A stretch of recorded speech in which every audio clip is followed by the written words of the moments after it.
I've watched enough anime to know that there are plenty of reasons to be terrified of tentacle monsters, so I figured that would be a great theme for a Halloween build.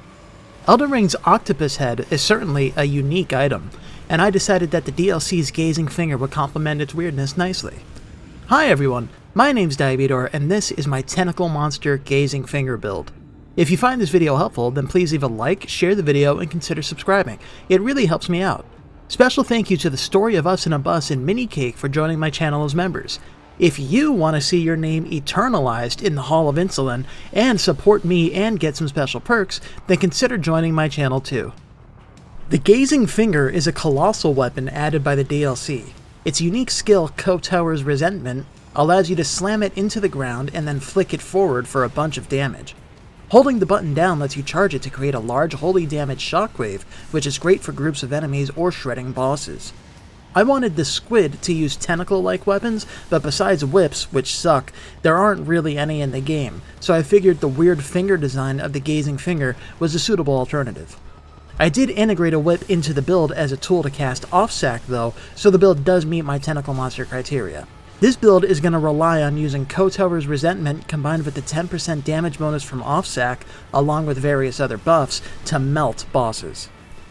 For our stats, we've got 55 Vigor instead of the preferred 60 because I needed to free up a couple points for some Mind to be able to use the Finger's Ash of War more than twice in a row. 55 Vigor is still plenty, so it's not really a huge deal. We've got 15 Mind, like I just said, for some FP overhead, and 19 Endurance to medium roll with our equipped gear. Then for the damage stats, the Gazing Finger requires 20 Intelligence and 14 Faith to wield, so we've got those plus an extra point in Faith to bring it up to 15 for a buff spell. The Finger is primarily a strength weapon, so I spent most of the points in that. However, I also wanted to use an offhand whip for Offsack, so we've got 16 dex to use the Thorned Whip, which is the best option for our stats. If you don't care about that little aesthetic gimmick, then you can just use a dagger or dry leaf arts for Offsack and move those points from dex over to strength, vigor, or maybe mind for an extra cast of Kotower's Resentment. Up next are the weapons. We're using the Gazing Finger as our primary weapon, with an offhand Thorned Whip using the Heavy Affinity and the Sacred Order Ash of War. I've got a video explaining Offsack in detail, but TLDW, you can use it on a weapon in your offhand for a free 10% bonus to all damage you do. You need to keep the weapon active in your hand so the buff doesn't go away, so we're going to be one-handing the Gazing Finger in this build.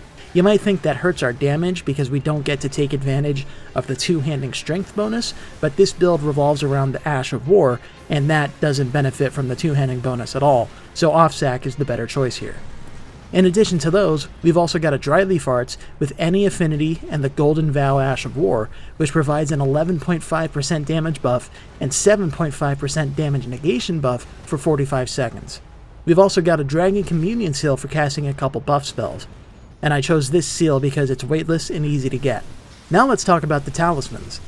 This build revolves around using a colossal weapon with a Holy Ash of War, so we're going to be using the Shard of Alexander to buff that Ash of War's damage by 15%, and the Sacred Scorpion Charm to buff its holy damage by 12% at the cost of 10% less physical negation.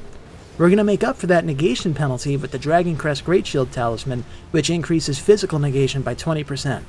Finally, we have a free slot, and there's really not that many talismans which synergize well with this weapon. You might think about using the Godfrey icon to boost charge skill damage by 15%, but despite being, quote, chargeable, unquote, Kotower's Resentment doesn't actually benefit from the Godfrey icon, so that's useless.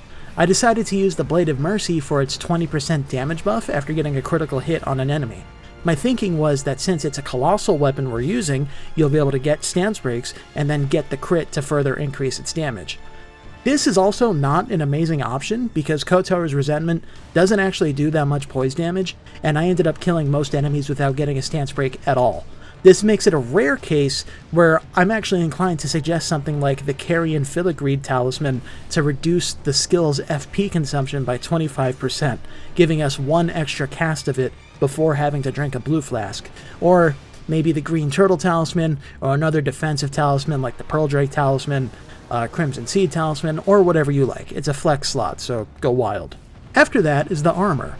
The Octopus Head is the aesthetic gimmick of this build, and I decided to use the finger robe to both complement the look of the gazing finger and because it kind of looks like a bunch of tentacles coming out of your chest. I also used the fingerprint gauntlets and greaves to match the fingerprint aesthetic. If you want to maximize your damage, then you could use the Rakshasa set instead for an 8% bonus to all damage you do, but you'll need more endurance for the equip load. Or you can put the Great Jar's Arsenal in your Flex Talisman slot for a 19% boost to your max equip load. Finally, we've got the spells and buffs. With 15 Faith, we get access to a couple useful incantations. Bestial Vitality gives you health regen at a rate of 5 points per second for 120 seconds, making it great for conserving flasks while exploring or having a little insurance during boss fights. And Flame Grant Me Strength increases your physical and fire damage by 20% for 30 seconds, plus some extra stamina regen. As an alternative to FGMS, you could use something like Boiled Crab for a 20% physical negation buff for 60 seconds, which can come in handy against bosses who hit particularly hard. And last but not least are the crystal tiers in our Wondrous Physick. The first is the Opaline Hard tier, which increases all negations by 15% for 3 minutes. And there's also the Holy Shroud and Crack tier, which increases any holy damage you do by 20% for 3 minutes. The AoE from the Gazing Finger's Ash of War does a bunch of holy damage, and so this will make that significantly stronger. As an alternative, you might swap out the Opaline Hard tier for the Blood-Sucking Crack tier, which increases all damage you do by 20% at the cost of draining around 23 health per second for 3 minutes. Or you might swap the Holy tier out for something like the Green Burst Crystal tier for more stamina regen, or the Stone Barb Crack tier for better stance breaking to combine with the Blade of Mercy. Just keep in mind that the Stone Barb tier only lasts for 30 seconds. Again, there aren't that many amazing options here, so use what works for you. That's it for this build. The Gazing Finger turned out to be much stronger than I expected, especially since it has a surprisingly fast recovery speed after using the Ash of War, making it relatively easy to avoid getting hit after using it if you don't suck like me. I had a lot of fun making this build, and I hope you have a lot of fun using it. If you found this video helpful, please leave a like, share the video, and consider subscribing or joining my channel as a member. It really helps me out. My name is Diabudor, and I will catch you later.